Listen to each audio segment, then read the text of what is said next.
And in three, two, one.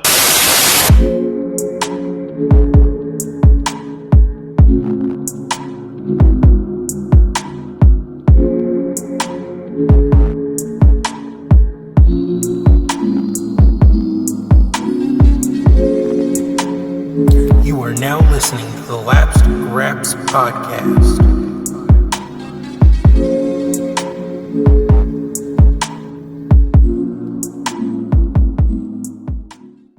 Hello and welcome to Lapsed Graps, a podcast where usually I sit down with my friend Jam and we discuss the week that was in professional wrestling. But not this week. This week we have a very special treat with you as we are going to be sitting down with the former Heavy Metal Pro TV champion, Joe Demaro. Joe, how you doing? Doing really good, man. Good. So, for people who don't know you or haven't listened to your episode of the Mental Health Check-In podcast, which is my co-host Joe's other show on the network that he does, give us just a basic background of who you are, what you do, what makes you unique in the world of professional wrestling. Man, it's a loaded question already. We're starting off hot though. I'm a professional wrestler of just now hit 4 years. I got my training Hey, down congrats. there. Thank you. I got my training down there in Austin, Texas, and I was down there on the scene for most of the 4 years. And then just now, I moved back to the Detroit area where I'm originally from, and trying to make my way on the Midwest scene and get some opportunities up here.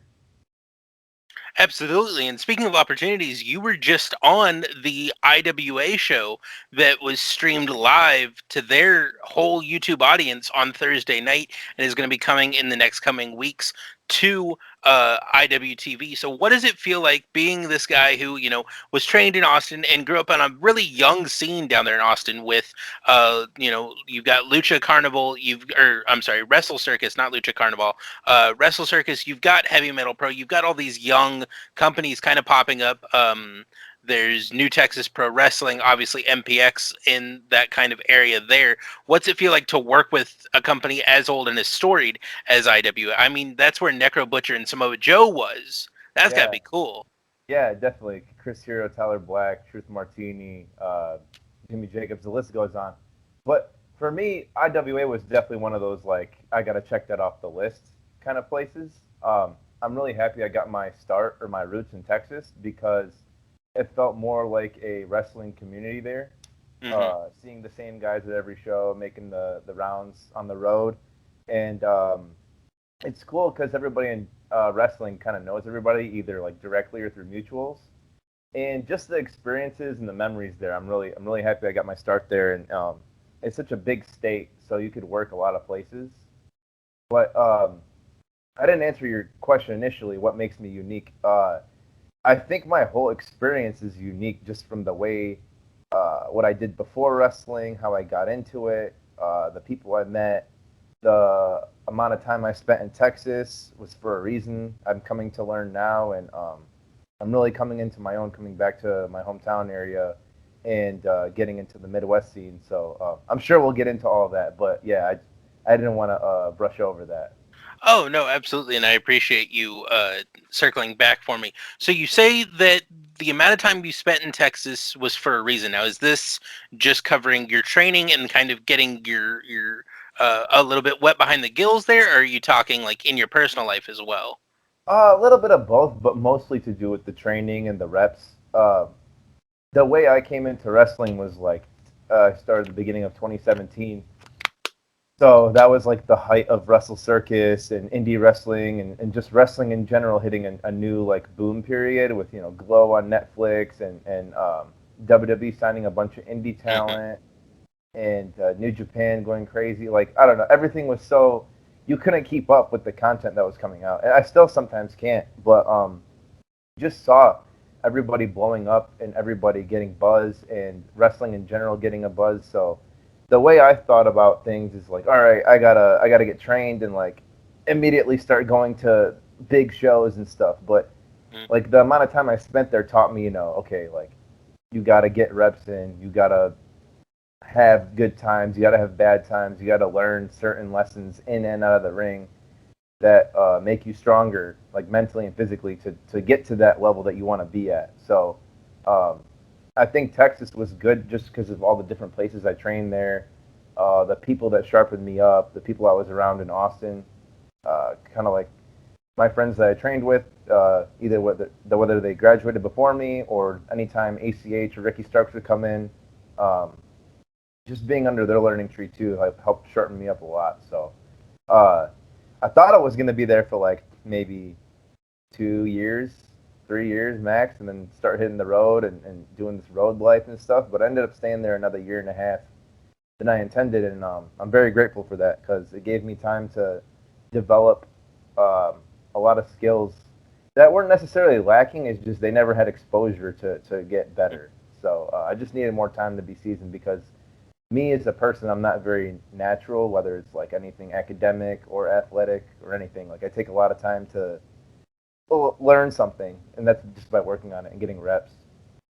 Yeah, and I mean, speaking just from personal experience, the guys that I've seen work that weren't like the natural, Shawn Michaels, first time you hit the ropes, you were incredible in drawing huge crowds, are the guys that are the best. You've got your Bret Harts who admitted in his own book that he wasn't an athletic kid. Like the only reason he got into pro wrestling and became the star he was is because of his familial connection there and the fact that it was just every day. It was expected. You were down in that basement, you were working, you were training, you were perfecting your craft. And at least to me, it seems like the indie guys that don't come from it naturally of like, well, I'm an athlete, this is just what I do next, and more from a no, I'm doing this because of my love for professional wrestling, for the art form, for the sport. They seem to have an edge almost on some of the other guys that try to break in where you have that connection already with the fan base because you are a fan at the start of it. Right, right. And the biggest thing about that, like saying the edge, and it's like not a traditional like athletic route, is that there's no right. I mean, there is wrong ways to go about it, but there's no like ABC 1, 2, 3, steps of making it in wrestling like there is in other sports where you do it in high school and you get good and then you get scouted and you go to college and then college if you're good enough you go to a combine and then you get drafted. Like it doesn't work like that. Like I feel like your whole wrestling trajectory can change in a matter of days or weeks or months or just depending on if your character hits or if you do a move that gets viral or if you do something or social media presence. I don't know, but it's just all about it's a bunch of different things, and not one of them can get you where you need to be better than the other. You just strike lightning or strike gold sometimes, from what I've seen. Yeah, no, absolutely. I mean, you look at guys like Jordan Oliver or more, I guess, more timely examples would be like Priscilla Kelly up in WWE now, where she had that whole summer where she was on AEW Dark. She was doing the dark matches, the intergender matches. She was traveling and crisscrossing the world doing her hardcore stuff. And now it seems like overnight, her and Elena Black are up on NXT, killing it in not the Mae Young Classic, the Dusty Rhodes Tag Team Classic with that women's bracket. So it's really interesting how the more options there are in wrestling and the more opportunities there are, it seems like the more it is almost lightning in a bottle, where you're not going to be found in, overnight in a dusty gym with like 30 people, but you might get found 3 months down the line from a YouTube clip that you uploaded because, oh, hey, my hair looked cool in that clip when I did that, springboard flip. Like, let's put that up and see what hits, and it will. Right, right, right. It's crazy to me. Like a lot of people, I mean, not too many, but a few people I've shared the ring with or the locker room with, like, or even when I was like setting up rings when I first started. I can like turn on NXT or AEW on any given night, or even like Raw or SmackDown, and I'm like, oh wow, like from this show in X city in Texas to national TV. You know what I mean? Within years, not even a year or two sometimes. Yeah, no, especially because the Austin scene, that means you must have come in contact with like guys like Gino Medina, guys like Fuego del Sol, guys like that who, really spent the last probably 3 years cutting their teeth in the Texas scene. Man, that's got to be really cool seeing your friends or maybe even just guys you knew from the locker room kind of make that jump and know, okay, if those guys can do it, I certainly can. Yeah, definitely. Like they set a good example. I've shared the ring with both of them a couple times. They're just guys who are really in this thing, man. Like this is all they want to do. This is all they put their time and hard work towards.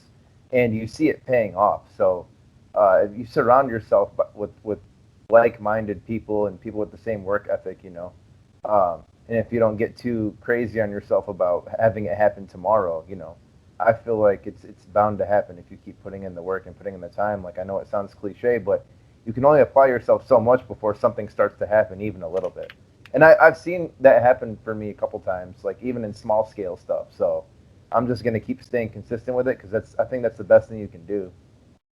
Absolutely, man. I mean, if you're not grinding on what you love, you're gonna sit still doing something you can't stand, and that's no way to live.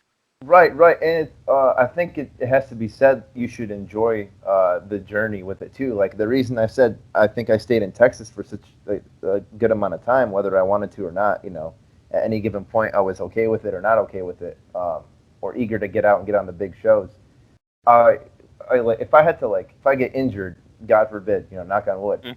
and I can't wrestle anymore starting tomorrow, what I can take away is the personal growth I got from just taking the leap to become a professional wrestler, and the memories and the friendships and the stories and the fun road trips and et cetera, getting in better shape. Like it has tremendously impacted my life in more ways than I can describe, like off the top of my head.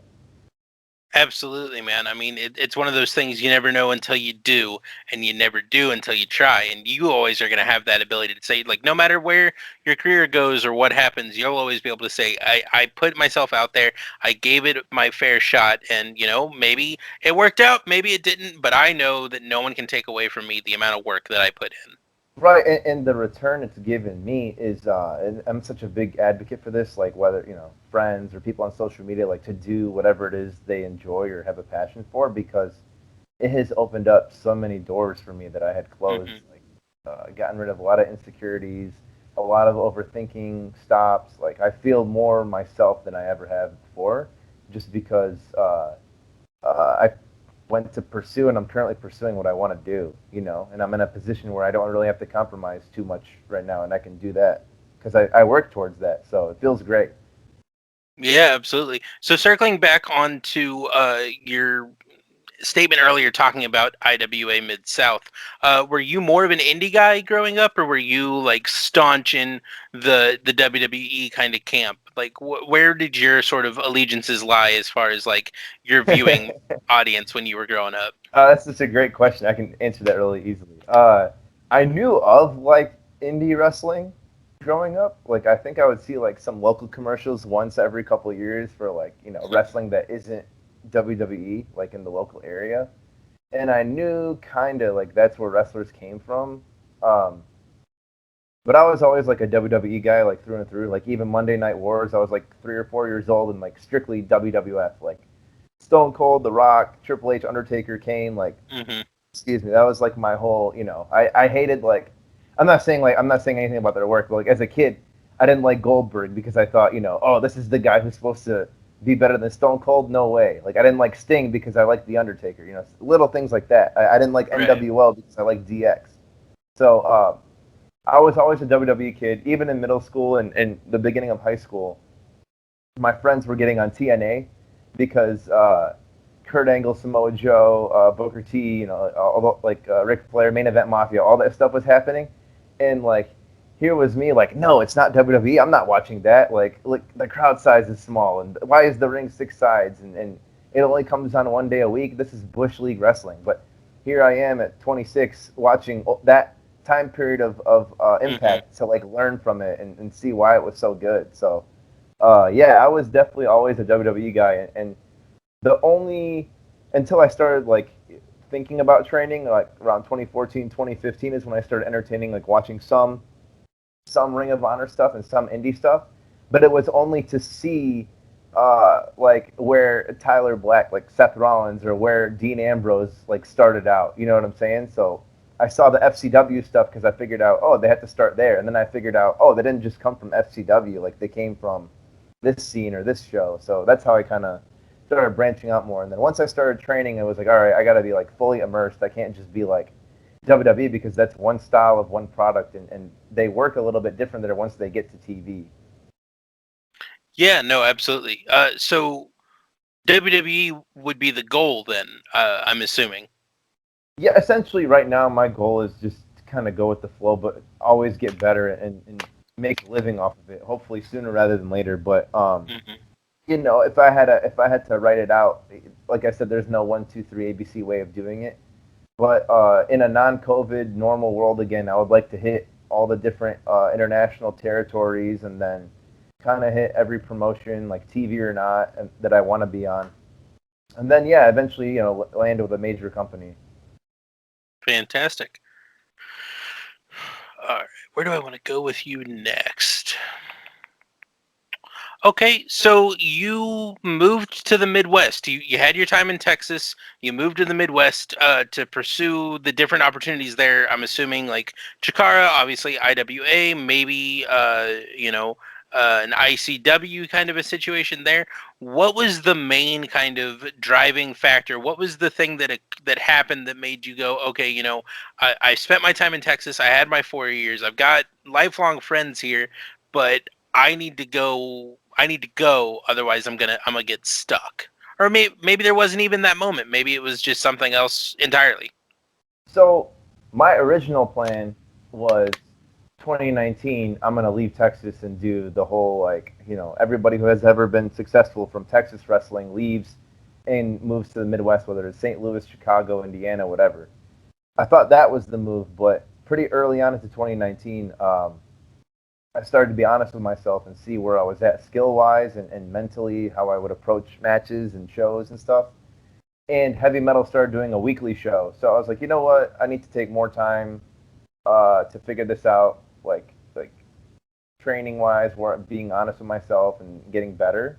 So I used that weekly show to my opportunity, and I just stayed there the rest of 2019. Plus, I was getting more opportunities throughout the state, and I don't know. As the year went, as the 2019 went on, I said, okay, I'm gonna stay here. 2020 will be the year, and 2020, I was getting ready to quit my job. I worked in tech. I have a degree in computer science, so I was working in tech.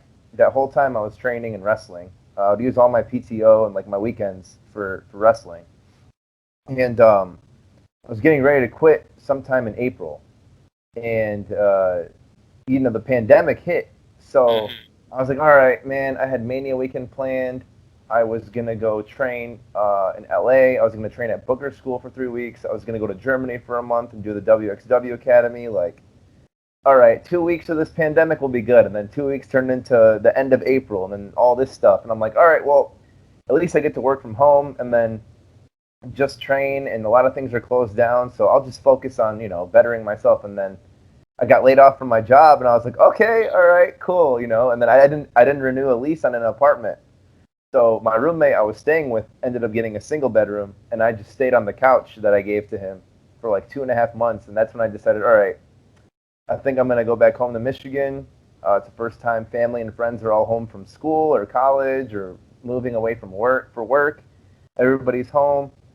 I'll train with Truth Martini. He's like 3, 4 miles from where I'm going to be staying, and that's the original school I wanted to go to when I was a teenager.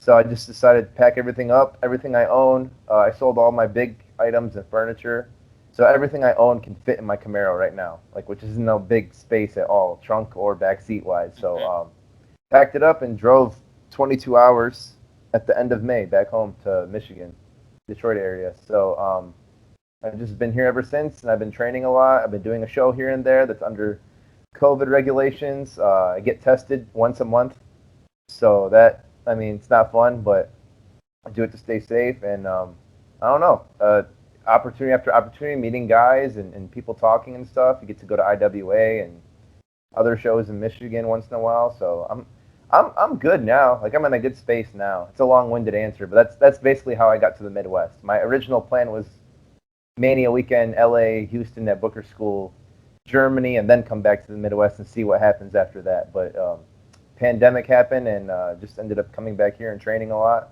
doing a show every once in a while, and reaching out to some promotions for some future opportunities. So see where that goes when things get back to normal. Absolutely, man. And it's funny how life works like that, where you have everything planned out, you've got the money budgeted, you know exactly how your life's gonna go, and Yeah, then the yeah. world's just like, but do you though? And they throw you a curveball, and it kind of knocks you on your ass for a minute, but then maybe you get back up and you got that new fire, and you're like, okay, cool, this is how this is gonna go. Then we're gonna do something different. We're gonna make it work. That's exactly what happened too. Like I had paid off my loans, my college loans, pretty early because I just prioritized them, and I didn't have too much to be honest with you. And I was pretty fortunate to land like a decent job after college, which got me down to Texas originally. So ever since I paid those off, I was just making smart money decisions because I knew like, all right, I'm a wrestler now, and eventually I want to have a good amount of time period when I'm ready to hit the road and not worry about apartment rent or having money to pay off my car or whatnot. So I had saved a lot of money to end up quitting my job that I ended up getting laid off from anyway. So I was, and I'm still ready now. Like if COVID is eviscerated from the earth tomorrow, like I'm ready to pack my car and hit every territory or fly somewhere. Mhm. Like it doesn't matter to me, you know. So I'm like ready physically, like mentally better than ever before, financially. Um, and I'm ready just to see if I sink or swim. And even if I sink, I'll still get back to surface and eventually get back up there. I think. Absolutely, man. And just from a personal note, like I've never met anyone with the mentality you have and the outlook you have that is actually ever sunk, like legitimately sunk. Like you may dip under the water for a hot second, but everybody with the drive and the fire and the passion to do what they do that you have or you seem to have in the 25 minutes we've been talking, they always find a way back to the top, man. I think so too because I've seen it so many times, and I've seen like I mean I've only known Ricky Starks for like 4 years, like my entire time wrestling. He was there on day one, and I've seen where he was at the point in his career when I first met him, and I've seen how he just manifested stuff and always said everything will always work itself out, and it always does. Like it might take a while, but it always does somehow, and you can see where he's at now, and that's nothing short to say of the work he put in and the good positive attitude he had towards everything, even when times got rough or even when they were really good.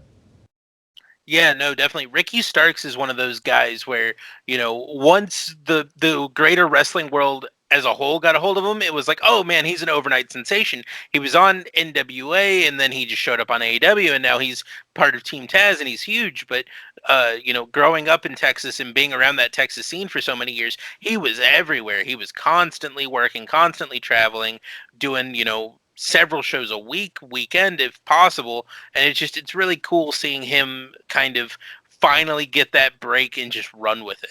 Yeah, and like I said earlier, it's like who you surround yourself with, like-minded people and people Hmm. with the same work ethic. I remember we were at a heavy metal show, and I don't think he did that show too often, but I think it was his first time doing it. He wanted to like, and this is just for like an indie show, you know what I'm saying? Not saying that indie shows are big or small or whatever. It's just like he could have just came in with his regular gear, his same music, and doing what he wanted. But like this dude dressed up in like a forearm fishnets and a ripped Morrissey T-shirt and like face paint, and it was like in a real grungy venue when we did that show that he was first debuting at. So it's just like you see the amount of effort and time he puts into every little thing. He makes the most of every opportunity. So that's that's one example of someone I look towards that made the most of everything. Whether it was a big or small show, he was having the most fun with it and being himself every time. And look where it's gotten him. Absolutely, and I do think that that kind of attitude of like, no, these are who I'm performing for, this is what I'm doing, and giving it your all every single time is the thing that probably endears guys like yourself, Ricky Starks, Fuego del Sol, Chris Cruz, guys like that down in the scene really endears you to the crowd and gets you on that international level. Is like every time you go, whether it's in the MPX Arena, which is in a strip mall, or you're in like an old barn for heavy metal, or the a banquet hall for lucha brutal, or any of those kind of venues, you're giving it 110%. You're acting like you're in the Astrodome. You're acting like you're in the AAC in front of 100,000 people instead of like 110 people. And I really do think that's what people that are booking these kind of bigger shows they're looking for, because just in the last couple of minutes we've been talking, you've mentioned Ricky Starks, you've mentioned Gino Medina, you've mentioned Fuego del Sol, and all those guys are on AEW, MLW, all of those kind of spots. So it's really cool. At least from me, from a fan's perspective, to think about, the fact that these guys that give it all, in these like small venues that I've seen them in, are able to give it all in the larger venues as well. And that's kind of the direct correlation of their careers. Like, oh, okay, you almost killed yourself on a hardwood floor here, like Fuego and Prince Adam did, right before the pandemic for Lucha Brutal, and now you're doing these crazy tornado DDTs on AEW Dark, and Yeah. Cody's your best friend on Twitter, and all of these really cool opportunities that drive directly back to the passion for the business and the fact that you are going to give every bit of yourself to this thing. And I personally think you're on a really good track with that. Thanks, man. I appreciate that. It's just you kind of have. It's like you kind of have to go full force. You can't really go out there with the idea of like, oh, the crowd's light, or they're not reacting to anything, or I just don't feel like it today. You kind of have to put your all into it because you never know who will be watching, and you never know what you do if that's going to get you to the next bigger place tomorrow or the next week or next year. You know what I'm saying? So, like a lot of the bookings I got was like from matches I thought weren't that good, but they're like, oh, I saw this match and I liked how you worked with this dude, and I was like, what? Like, I remember at the time, like I'm thinking, oh, I messed this up, or I wasn't feeling right this show, but like I go back and I watch it now with a new mental perspective. I'm like, oh, this wasn't so bad. Like, that was fun to watch, or I probably had more fun than I thought. You know what I'm saying? So, and then the other thing with it too is this past summer I had the privilege of training with Alex Shelley and Chris Sabin a couple Fridays out of the summer and the fall, and they'd go over working on their Impact stuff, and in the process they would help me clean my stuff up too, when I would help them or when I would be a sparring partner with them, and the whole like no crowd thing with COVID and the Impact tapings, it really set a mind frame to train as if it was a show, because at the shows now you might have little to no crowd. You might just have the guys who are at training as the same amount of people that are going to be at the show, or none. So there'd be a lot of times where we're training and we'd do something several times just to be sharp and just be like, hey, like you have to go match speed every time, because that's how you perform as how you train. Absolutely. So say we wake up tomorrow and COVID's gone. It's just it disappeared. The aliens that put it on the planet, they sucked it back up. It's all done. What does the ideal 2020 look like for you? I know you say you're ready to pack up the Camaro and drive to where you need to be, but what are the three promotions that are on the top of your list of these are who I need to show up for day one? Definitely want to do my month-long excursion that I was supposed to do at WXW Academy in Germany. I definitely want to make a trip to see if I can be a regular at AAW in Chicago. And for the third thing, I don't know if I would give it to a promotion or not. I would just say I want to do everything I can to get a tryout somewhere, whether that's Impact or WWE or Ring of Honor, AEW. So that's what I would leave that third slot open for, because I just even if now's not the time, right? I think 4 years, like you go through 4 years of high school, 4 years of college. I've done 4 years of working in corporate America and living like an adult life without school in the background. I just want to see in 4 years, in the 4 years of working in corporate America, I've been training and becoming a professional wrestler. I kind of want to use it as an assessment to see where I'm at, so I can kind of gauge where to shift focus. Not saying more or less on wrestling, but which parts of wrestling to shift more focus on that I need to, and then see in accordance where I can give more time to things in my personal life in regards to that. Yeah, no, I definitely get that, having that like personal set of goals, and instead of like checking them off a list or anything like that, just being like, okay, these are my 4 years. Let's see where I'm at. Let's see what needs to pivot and change, or if something needs to shift, and then we'll check back in 4 more years. I definitely understand where you're coming from with that. Yeah. All right. Oh, Same. yeah. It has been a long year stuck in this house. Yeah, I know, man.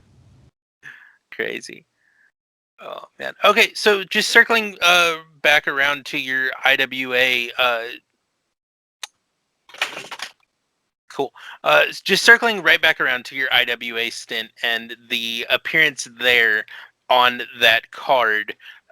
So I was on Twitter around the time that that card debuted on YouTube, and you caught some flack from everybody's favorite feline, Alley Cat, for wrestling in jeans. Which, if you go back, you watch your stuff over in Heavy Metal Pro, and you watch some of the indie stuff that's been uploaded. You're not a jeans wrestler. You're not a Eddie Kingston or a John Moxley or even a John Huber, rest in peace, who wrestles in the jeans primarily. So how did that happen? How did you end up in IWA and you're wrestling in jeans on a huge stage? I'm not saying like I'm super well known or not super well like amongst my friends, not super well known, but like I remember I posted that clip and all my wrestling friends, including her, the biggest thing wasn't the lifting Dewey up for the buckle bomb into the ladder. It was about why are you wearing jeans or what happened to the tights or whatever. Uh, so I've in Texas I was like the Detroit import. Like my whole thing was like I'm just a Detroiter in Texas and different scenes. So I was trying to just have like I was just trying to experiment, whether it was like pants that made me look like a mechanic, which wasn't the intention, and then I was trying to do tights that made me look more like a wrestler. And now I'm trying to morph my character into the Detroit Knight Rider because I'm into like having my Camaro. I'm into that movie Drive with Ryan Gosling. I'm into bomber jackets. I stay up all night anyway. So I'm trying to do more of that kind of aesthetic. And I'm not saying the jeans is a final look. That might be an inspiration for a future new gear style for where I'm kind of shaping myself as a aesthetic. Mm-hmm. But it was a ladder match, so I was just like, all right, there's gonna be a lot of weapons. They want to use them. Um, let me see how I feel in them. Let me see how I'd feel with boots that give me a little bit of a lift. And I don't know, I like them, so I think I'll be basing new gear styles off of that. Yeah, no, definitely. It was just funny to be like it was on the TV and I was just scrolling through Twitter waiting for the next match to start and I just see, Alley Cat, are you wearing jeans in that clip? And it was a really funny kind of like interaction that I wanted to check in with. But it was a costuming decision. That's good to know.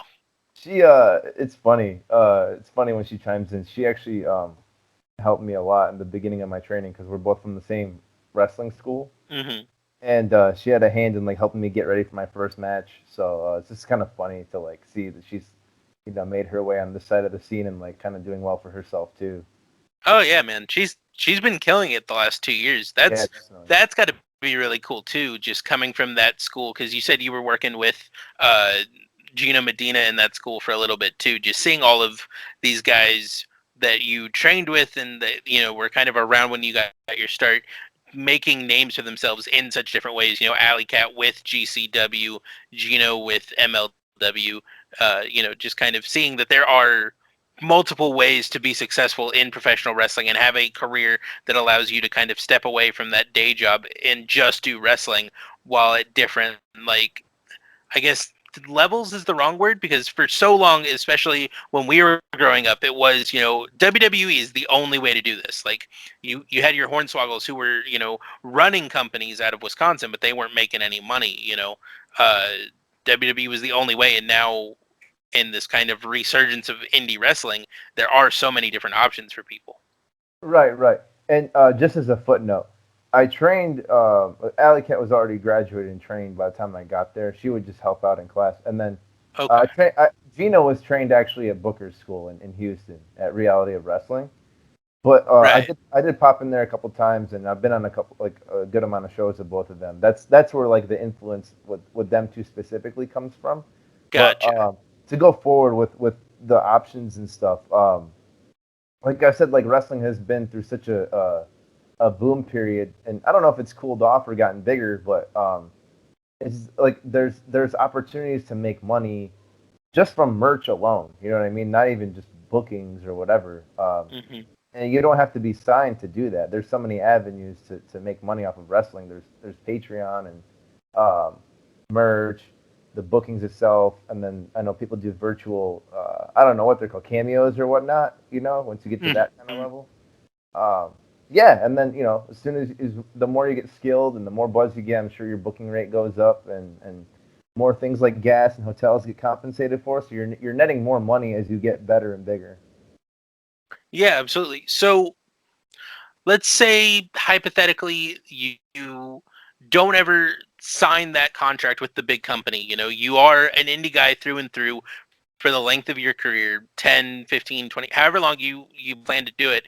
What has to happen in your career to make you kind of look back on it and kind of deep inhale, deep exhale, and you're satisfied with what you did? Like, are there milestones that stick in your head, or is it just being able to pay your bills? It would, and I did this all with the intention of like not worrying about money. It was just I kind of wanted to make it at a high level and know that I'm good at what I do. And Right. by that point, I wouldn't have to worry about money because what I'm doing is supporting that. Hmm. Um, for me, it's just I have like certain expectations. Like I want to wrestle outside of the country. I want to wrestle certain name wrestlers. I want to come out of this safe and not injured too much. You know what I mean? Yeah. I want to be able to say that, hey, I took a risk on this. It's pretty hard. It's pretty unorthodox. There's no direction of how to do it right, but I was able to do it so that I can kind of be a voice or a figure for people, whether they want to get into wrestling or not, to be like, yo, this guy was literally an average Joe. Like, you know, was fortunate enough to be able to have a good middle class upbringing and go to college and get a good job and gave me a good base to get started in this stuff. But I'm not doing that now, so I don't have the same income or materialistic things I was recreationally like having in my life, you know, just because I wanted to put more time and money and effort towards wrestling because I love it that much. Um, but yeah, I don't know. I have milestones of like wrestling outside the country for certain promotions, wrestling certain people, coming out of it safely, Hmm. and being able to be a positive figure. Those would probably be the four pillars. Being able to be a positive figure would probably be the biggest thing to say. Okay, if he did it and he's not natural at literally anything, um, like literally, I'm telling you anything, uh, Right. except probably like cleanliness because I have OCD. Uh, then maybe I can too. You know what I'm saying? Right. Okay. So you mentioned you have a list in your head of guys that you want to be able to say, like, I was in the ring with, and you'll consider your career a success at that point. Who are those guys? Definitely off the top of my head, just guys that help shape me. So I have never, I've wrestled them in a tag and in a four-way, but I've never wrestled like Ricky Starks one-on-one. I think that'd be a good test for, he's seen me on day one teaching me how to do a headlock. Mm. I want to wrestle ACH because he had a big influence in like not only like watching film with him and training with him, but like he always gave the best advice. Like the biggest piece of advice he gave me is there's always a will and a way, no matter what point you're at in your career and your life. Like there's always a will and a way to get back to where you want to be or get further to where you want to be, and it's held true to this day. And then fantasy booking, like I don't even know if it's fantasy booking, but I've always related to Juice Robinson the most Hmm. because I followed his run after he left WWE, going to New Japan and trying something new. And he's a House of Truth alum, and just his promos and like interviews I've watched and the way he wrestles, like I relate to him very much so. And I think his real name is Joe too, which is pretty funny to me. Yeah, no, you and Juice would tear it up. Like, I see it, Tokyo Dome, U.S. title in like 2 years. Just Thanks, Texas man. Deathmatch. Just go for it. One can only hope. I'm not see like me Absolutely. me 2 years ago. It's like nah, man, come on, dude. Let's be real now. But like now, it's like I'm literally putting all my time and effort into this. I'm so comfortable with who I am now, and what I'm doing and being and identifying as a wrestler. It's like okay, why not? Like I wrestled Kurt Stallion in a bar in front of 120 people, maybe a year and some change ago, and now he's at the time of this taping of this podcast or video interview, he's wrestling Santos Escobar for the WWE Cruiserweight title. On live television, live network Yeah. TV. You know what I'm saying? Yeah, if you ever need a kick in the pants and a reminder of how quickly things can change, you just got to look at the guys that you came up with. Absolutely. Mm-hmm. Yeah, definitely, man. It's such a informal business from top to bottom. Whether you're at the worst indie to top of WWE, I know they change stuff last minute and they have their own way of being informal. So um, it's kind of cool. They always keep you on your toes, like literally at any moment. Absolutely. Well, thank you, man, so much for sitting down with me today. You got any pluggables? Anything coming up that you want to let people know about? Honestly, no. To be honest with you, just I guess always like as a regular or as a standard is follow me on social media, Instagram and Twitter at Joe Demaro 94. I'll be posting more wrestling content on there regularly always. So Fantastic, man. Well, we will definitely keep an eye on you and see how your career goes. But like I've been saying all night, man, there's a, an infectiousness about your attitude and the way that you're just like, nah, man, like I'm putting everything into it, so I have no option but to succeed, and that's just what I'm gonna do. That I really do think you're gonna be on, whether it's TNT or USA, in a very short period of time. thanks, man. I really appreciate that. I feel like Absolutely. a lot of people are being really nice and really genuine when they've been saying that. And it's been a couple people lately. So I'm just trying to keep that energy out there and really manifest that because like a lot of it is proving something to myself, but I really want to do it just to say, hey, like I literally took myself out of this situation I didn't like and transformed it into something I literally would dream of. Like not to be cliche or anything, but yeah, I'm really hoping we can get there. And when it Abs- does, sooner or later, it's okay as long as we get there. Absolutely, absolutely. Well, thank you all so much for tuning in to this edition of Lapsed Graps. You can follow the show on Twitter at LAPSCDGRAPS. Give us a like and a follow and a rating wherever it is you get your podcasts. It really does seriously help us out. Follow me on Twitter at Gladen, Sam. You're going to spell out that comma, and just keep an eye out, and we'll let you know when we got something else coming down the line.